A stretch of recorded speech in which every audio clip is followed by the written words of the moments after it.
Hello, I'm Rob. Welcome to The Honest Wargamer. And in this video, we are going to be talking about the new Regiment of Renown you can find in Dawnbringer's Book 4.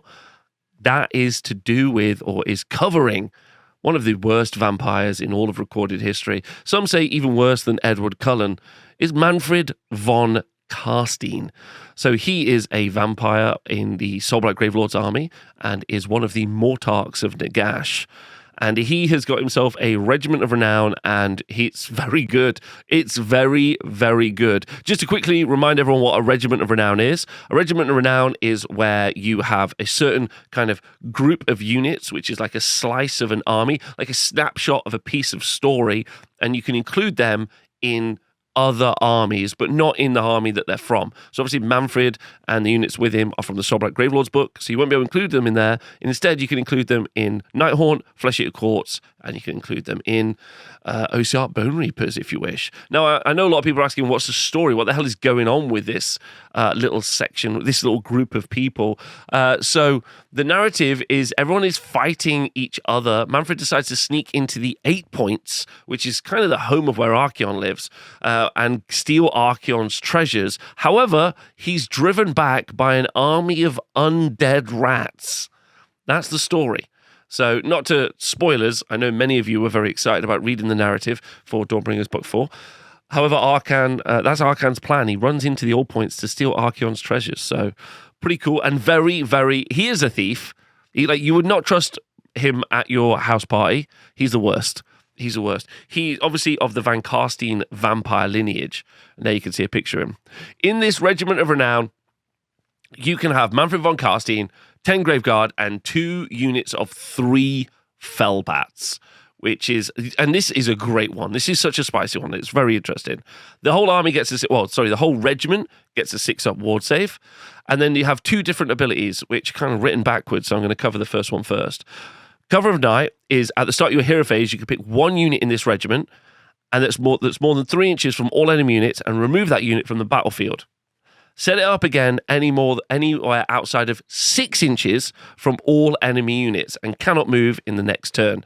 But you are going to be able to charge. Now, normally deep strikes are always within 9 inches, so making those charges, or outside of 9 inches, so making those charges much harder. Outside of 6 inches means they're very likely to make a charge, but because of when it happens, which is at the start of your hero phase, that means it's going to happen before things like potentially casting spells. So already we know Manfred is a great spellcaster, so being able to deep strike outside of 6 inches of the enemy and then just yeet a couple of endless spells at your opponent, or an endless spell and also some signature spell or something, and then charge means you're going to have to screen out 6 inches aggressively. The unit of Graveguard, when we talk about those in a minute, are also a great combat piece as well. So being able to just deep strike those outside of 6 inches means you've got some, this is really good. Really, really, really good. And if you do end up deep striking them, then this Regiment of Renown has another rule called Engulfing Shadows. Add 1 to the attacks characteristic of weapons used by units in this Regiment of Renown that was set up in the same turn.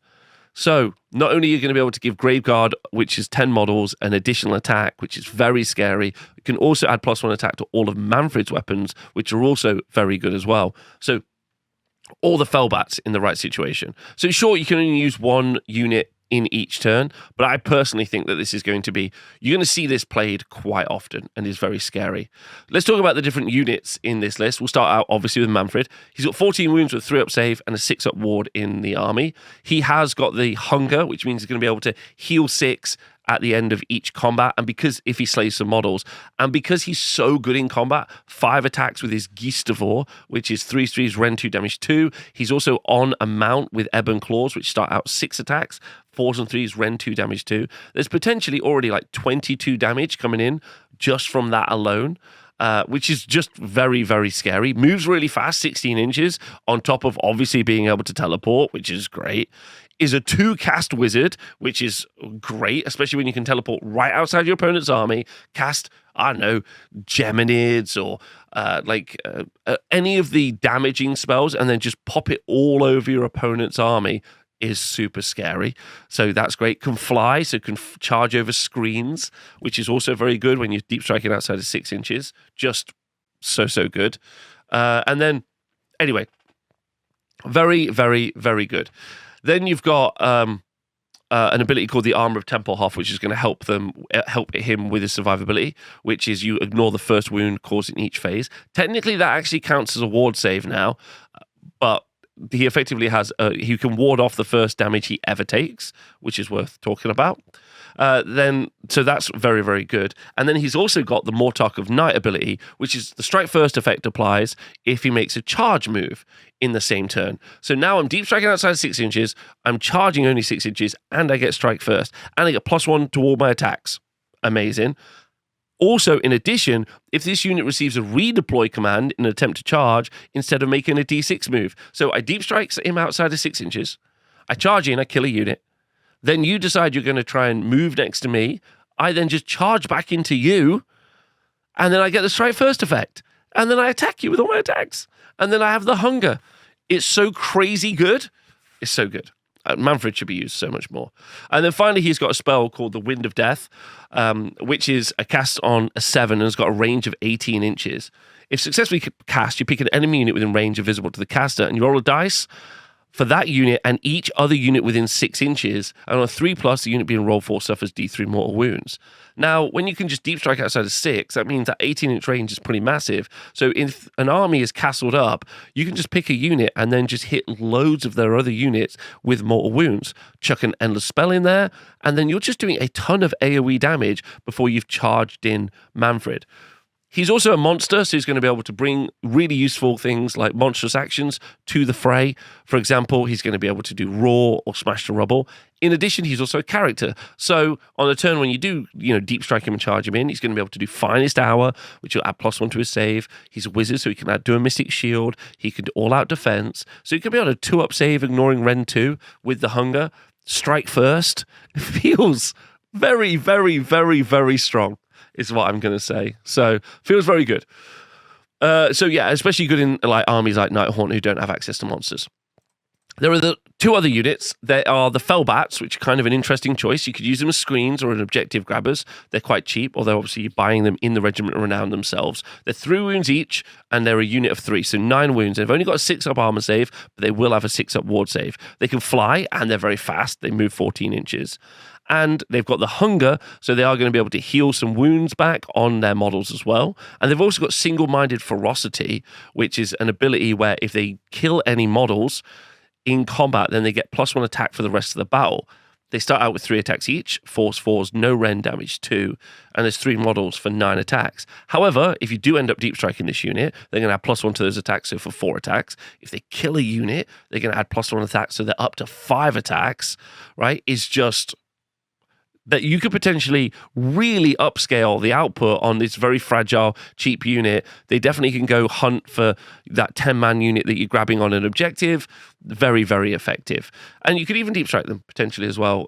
And then lastly, you've got the Graveguard. Graveguard are a unit of 10 with 1 wound each and a 5-up save. So they're not that survivable. That's not their job. Their job is doing damage. And for that, they have the Great White Blade with 2 attacks each. They hit on 4s, wound on 3s, they're rend 1, and they're damaged 2. They have an ability called Cursed Weapons, where only 6s to wound are also going to do a mortal wound in addition. So that's 10 models with 20 attacks that are damaged 2. Obviously, if we do the deep strike trick, they now are outside of 6 inches, and they're going to have +1 attack on all their attacks. So that's 30 attacks, which is pretty good. They're also 2-inch range, and they're only on 25mm bases. So they're going to be able to attack over each other's ranks and get a lot of attacks in. Right? So now we're talking about a lot of damage. And then finally, you're like, but that 6-inch charge, you might fail. Don't worry, they've got a musician who auto-completes 6-inch charges. Auto-completes a 6-inch charge. Amazing. So you have to consistently screen out this Graveguard unit.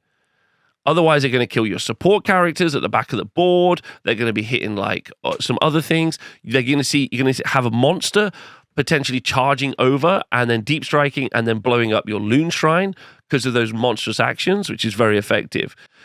So overall, this is very strong. What armies would I take it in? I think Oceanite Bone Reapers play so well themselves. I'm not sure they need all these elements, but it makes their army very, very fast. So they potentially can charge in and they can do they can do teleports over and kind of threaten you as you move towards their lines.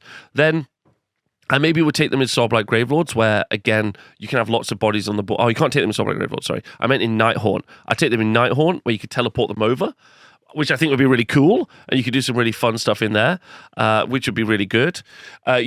Just so many things. There's so many options. It's just a 600-point blob that works really well on its own and is massively effective. So use them in Flesh Eater Courts as well. I think that's interesting. Really create some movement so your opponent has to rush towards you. I think this is the one that I'm really impressed by, and I'd like to know what you think. So let me know in the comments below what you think. Thanks for listening. Thanks to everyone on the Wargamer Patreon. You're great. Thanks to Dadbon. Thanks to everyone in the chat, Oostogen and everyone, as we've been talking about this. And I hope you enjoy these Regiments of Renown.